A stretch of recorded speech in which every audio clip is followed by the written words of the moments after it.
Assalamualaikum warahmatullahi wabarakatuh. Selamat pagi teman-teman semuanya. Mudah-mudahan dalam kondisi sehat walafiat. Kali ini saya mengajak teman-teman untuk melihat update progres pembangunan di blok D7, D9, dan 10. Baik, ini ada rumah hub.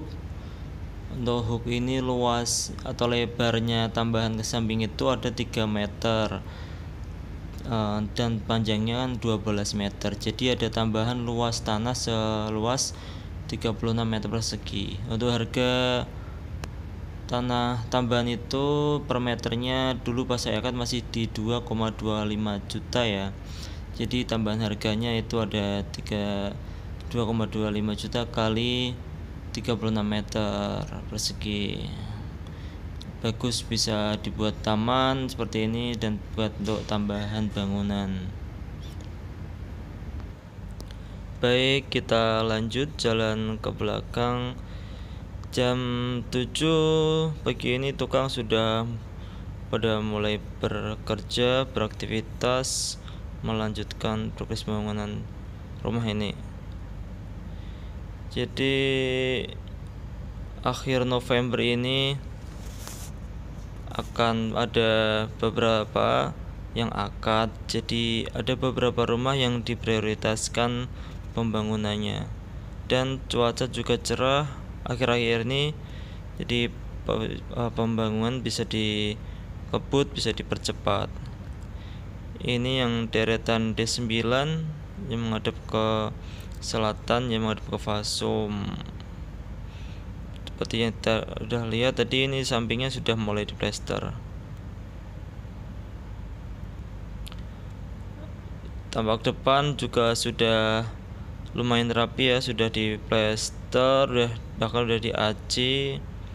Yang D9 ini kelihatannya yang paling akhir ya.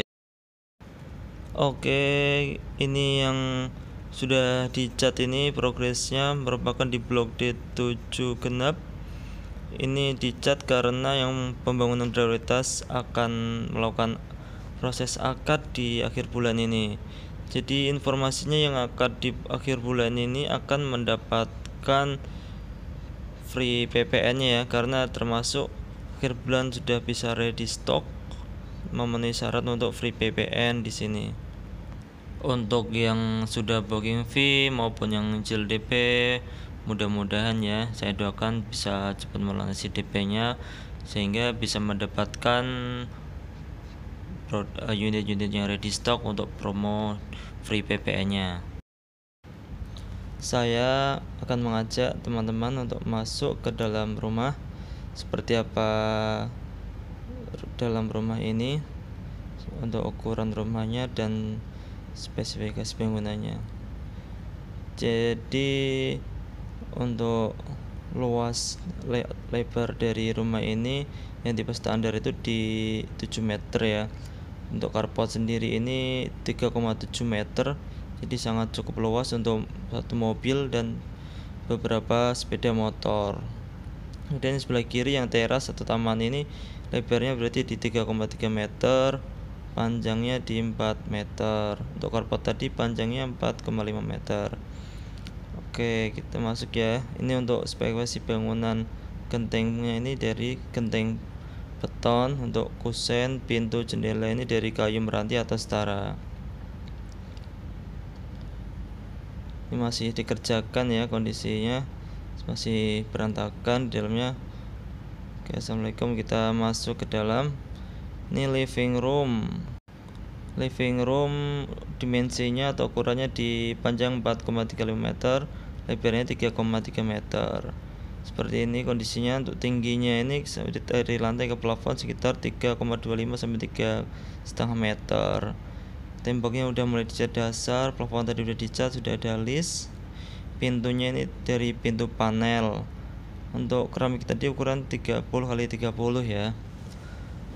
Oke, lanjut kita ke belakang. Ini pintu tengah, kita ke dapur. Ini di sini ada sumur.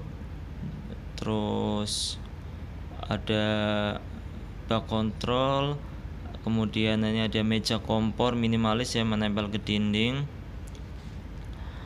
Kemudian ada keramik dindingnya sedikit. Dan ini untuk sumurnya, sumur bawaan dari developer ini kedalaman sekitar 15 meter, tapi pompa yang didapatkan itu di 9 meter untuk daya hisapnya. Ini untuk tanah lebih dapur itu sekitar 1,75 meter dari bangunan paling belakang dari kamar. Oke, ini lanjut menuju ke kamar utama ya. Kamar utama ini yang depan ada jendela ya.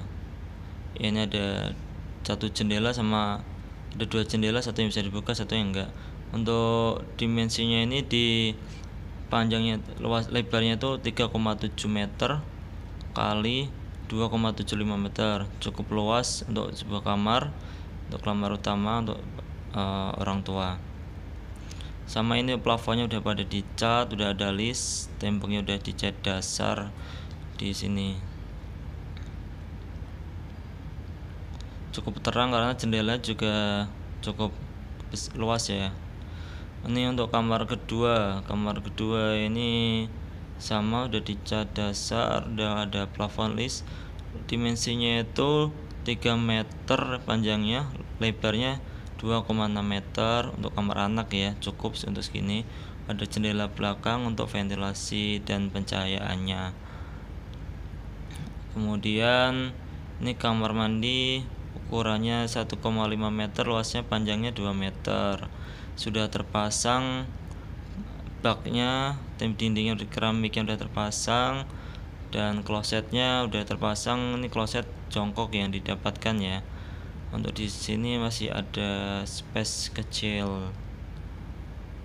Oke, ini karena rumahnya hook, jadi yang sebelah kanan samping itu ada tambahan jendela.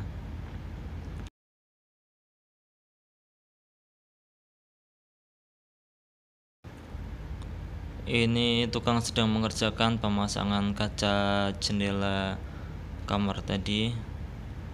Untuk untuk safety tank ini ada yang menanyakan, ini ukurannya kedalaman tuh sekitar setinggi orang dewasa ya, sekitar 1,7 meter, untuk diameter ya sekitar 1,5 meter. Ya cukup kalau untuk 2-3 orang yang menghuni rumah. Tapi kalau yang menghuni rumah ini lebih banyak, alangkah baiknya diperluas atau dalam lagi untuk safety tank ini untuk jangka panjang ya. Baik, kita akan lanjut. Satu deret ini merupakan di blok D7 genap ya. Beberapa belum dicat. Jadi untuk air sumur tadi itu airnya alhamdulillah jernih ya. Mungkin pas awal-awal dipasang pompa agak keruh, tapi untuk agar jernih biasanya dinyalakan cukup lama sehingga air yang didapatkan bisa jernih, layak konsumsi untuk di sini ya. Saya sendiri untuk masak, tapi untuk minum mungkin yang mau mungkin bisa difilter lagi karena kan air sumur ya. Terus legalitas. Jadi legalitas di sini yang didapatkan nanti rumah ini mendapatkan sertifikat hak guna bangunan. Misalkan mau nitip, ada jasa dari marketing, nitip dinaikkan ke SHM, ada biaya untuk rumah tipe standar ini yang tanah 84 meter persegi, biayanya 1,7 juta. Legalitas sendiri di sini aman karena terbukti dari telah kerjasama dengan beberapa bank-bank besar untuk KPR-nya, pembiayaan pembelian rumah. Kemudian sudah terbukti ada 500 lebih rumah yang akad di sini. Kemudian jika belum yakin, maka teman-teman bisa mengecek sendiri di website dari BPN ya, Badan Pertanahan Nasional. Untuk websitenya itu namanya, linknya bumi.atrbpn.go.id. Nanti saya share linknya di deskripsi. Oke. Oke, ini hooknya, ini fasumnya ya luas banget. Jadi antar rumah sini sama rumah di seberang di sebelah situ jaraknya sangat jauh. Untuk lokasi perumahan Villa Citayam ini ada di Jalan Duren Baru, Desa Susukan, Kecamatan Bojonggede, Kabupaten Bogor. Jadi jaraknya sekitar 3-4 km ke stasiun Citayam. Akses terdekatnya itu sekitar 15 menitan. Kemudian juga ada rencana jalan tol dari Sawangan, dia akan sambungan ke Bojonggede, nanti exitnya di Parakan Jati, di situ exitnya di Jalan Bomang ya, Bojonggede Kemang, Jalan Pemda yang lagi dibangun. Itu jaraknya kita keluar dari pos 1 Villa Citayam itu sekitar 2 kilometeran, 5 menitan sampai. Terus akses terdekatnya itu kemudian bisa ke Pemda Cibinong sekitar 25 menit. Terus ada mall Cibinong City Mall CCM yang cukup besar. Ke Depok sekitar jaraknya kurang dari 30 menit ya, jarak sekitar 12 km dari sini. Untuk daerah Citayam itu sangat jarang terjadi banjir ya. Walaupun hujan di sini sangat deras, hampir setiap hari di daerah sini turun hujan karena secara geografis kontur tanah bagus, ada perbukitan, ada turunan, jadi sangat jarang sekali banjir. Terutama di perumahan Villa Citayam ini ada saluran airnya cukup besar untuk menampung hujan. Terus kebetulan di sisi timur perumahan ini ada kebun, itu cekungan ya, jadi itu menampung air hujan ya. Ini rumah yang menghadap ke timur ini blok D10 ganjil. Seperti ini progresnya. Jadi untuk harga di pertengahan November ini informasinya di 390-an ya. Nanti saya akan share di deskripsi kontak dari marketing, silahkan dihubungin, silahkan ditanya-tanyakan sendiri untuk harga rumah, untuk update, ready stock, dan lain-lainnya silahkan. Untuk DP itu di 10% dari harga rumah yang didapatkan, bisa dicicil hingga 6 kali. Terus saya sarankan ya agar mengambil KPR dengan kredit yang flat, jangan yang floating menurut saya, karena sekarang itu suku bunga Bank Indonesia lagi rendah, maka margin masih rendah.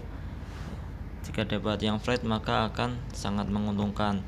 Sedangkan nanti ketika suku bunga Bank Indonesia dinaikkan, kapan? Yaitu biasanya pas kondisi perekonomian sudah pulih, maka cicilan itu yang floating cenderung akan naik mengikuti acuan suku Bank Indonesia itu sendiri. Untuk contoh kredit yang flat nanti akan saya share di deskripsi. Di situ saya cantumkan linknya, simulasi di salah satu bank syariah. Menurut saya marginnya sangat bagus. Akhir-akhir ini terjadi kenaikan harga beberapa komoditas untuk energi ya. Jadi itu mempengaruhi bahan-bahan baku dari industri, sehingga dikhawatirkan bisa menyebabkan meningkatnya ongkos produksi. Nanti kemungkinan harga-harga barang bisa naik, berarti kemungkinan bisa inflasi ya. Contohnya di negara-negara maju inflasi sekarang sedang tinggi-tingginya. Jadi saya sarankan buat teman-teman yang memiliki tabungan besar di bank atau penyimpanan lainnya, saya sarankan untuk dibelikan aset-aset ya, salah satunya ya aset properti. Apalagi yang sedang ingin mencari rumah, inilah waktunya untuk membeli properti karena harga rumah masih banyak stimulus dari pemerintah, harga juga belum terlalu naik tinggi. Oke, semoga informasi saya ini bermanfaat. Wassalamualaikum warahmatullahi wabarakatuh.